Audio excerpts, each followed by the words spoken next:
Arthur se remit des blessures infligées par le chevalier noir. Mais il ressentait une forte peine, car il avait cassé et perdu son épée royale. Sans la glorieuse épée de la Grande-Bretagne, il craignait que son trône soit d'autant plus remis en cause. « Ne vous inquiétez pas, votre majesté, il se pourrait que du mal surgisse le bien. » Quel bénéfice pourrais-je donc bien retirer d'une telle perte ? L'épée de la Grande-Bretagne a joué un rôle et a fait de vous ce que vous êtes aujourd'hui. Mais désormais, nous pouvons partir en quête de l'épée qui fera de vous un grand. Arthur et Merlin partirent pour se mettre à la recherche de l'épée qui changerait le destin de l'Angleterre pour toujours. Ils arrivèrent sur les rives d'un lac recouvert de brume. Merlin leva les bras et commença à plasmodier dans la langue des anciens peuples de la Grande-Bretagne. Impressionné, Arthur sentit le vent se lever et prendre en puissance alors que Merlin poursuivait ses chants. Les bourrasques que Merlin avait créées dissipèrent la brume, révélant une scène inhabituelle.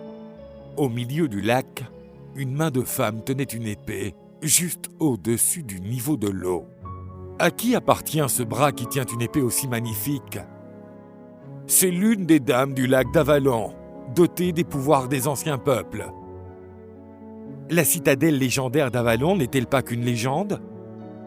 C'est ce que les prêtres et les évêques racontent aux gens.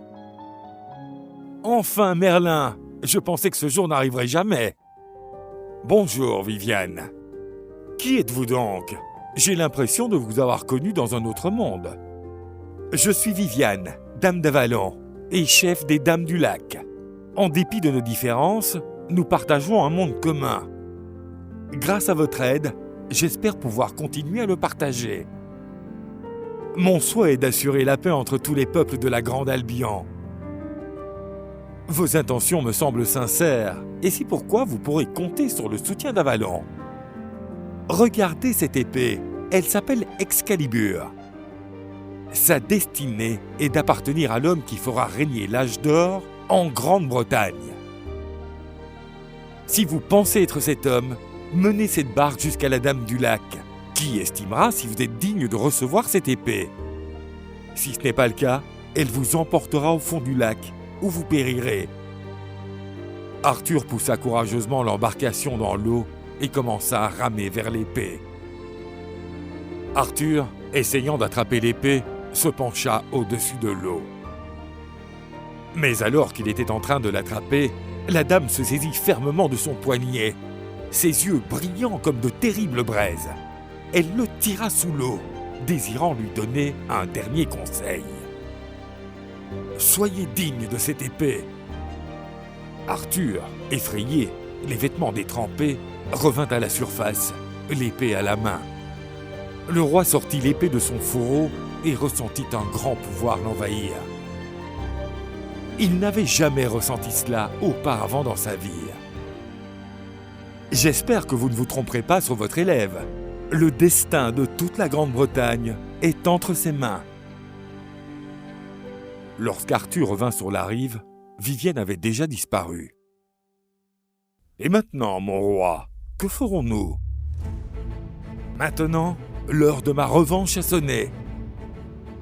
Arthur et Merlin se rendirent à nouveau dans la forêt gardée par le chevalier noir. Arthur descendit de son cheval et défia le chevalier noir dans un duel à l'épée, car le roi ne disposait plus de lance pour la joute. Pellinore était connu comme l'un des meilleurs dans le maniement de l'épée dans toute la région. Il accepta le défi avec beaucoup d'enthousiasme. Le combat commença, et Arthur lutta avec beaucoup de courage et d'assurance. Il fut stupéfait, considérant que lors de leur dernier duel, Arthur avait presque été tué par son adversaire. D'un coup vigoureux, Arthur détruisit le bouclier du chevalier noir. Même s'il était impressionné, Pellinore continua à faire furieusement opposition à Arthur.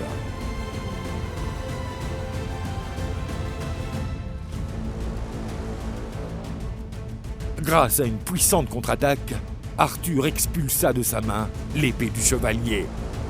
Désarmé et impuissant, le chevalier n'avait pas d'autre choix que de se rendre. « Je ne sais pas où vous avez trouvé une arme aussi magnifique, mais grâce à elle, vous êtes un nouvel homme. Je suis Pélinore, le roi détrôné de l'Istenoise. Si vous épargnez ma vie, je jure que ma famille ainsi que moi-même vous seront loyaux. Je sais que vous vous êtes rebellés contre moi par le passé, mais mon royaume entre aujourd'hui dans un nouveau cycle où l'unité se supplantera à la division. Avoir un chevalier aussi expérimenté que vous à mes côtés sera un grand honneur. Après s'être réconciliés avec le roi Pélinore, Arthur et Merlin décidèrent de revenir chez eux. Que pensez-vous de votre nouvelle épée? Elle est tout simplement splendide. Dites-moi, préférez-vous l'épée ou son fourreau? Son fourreau est somptueux, mais il est évident que je lui préfère l'épée, qui a bien plus de valeur. Vous avez tort. Bien qu'il s'agisse d'une superbe épée, son fourreau est encore plus estimable. Comment pourrait-il avoir plus de valeur que l'épée? Ce fourreau est enchanté, et celui qui le détient ne mourra jamais au combat. Même si vous êtes gravement blessé, vous ne mourrez pas. Prenez grand soin de ce fourreau, car votre vie sera sauve aussi longtemps que vous l'aurez. Arthur et Merlin arrivèrent à Camelot, où leur armée était prête, par ordre de Sir Ulfius. L'un de ses alliés était en danger, et seul Arthur pourrait le sauver de leurs ennemis.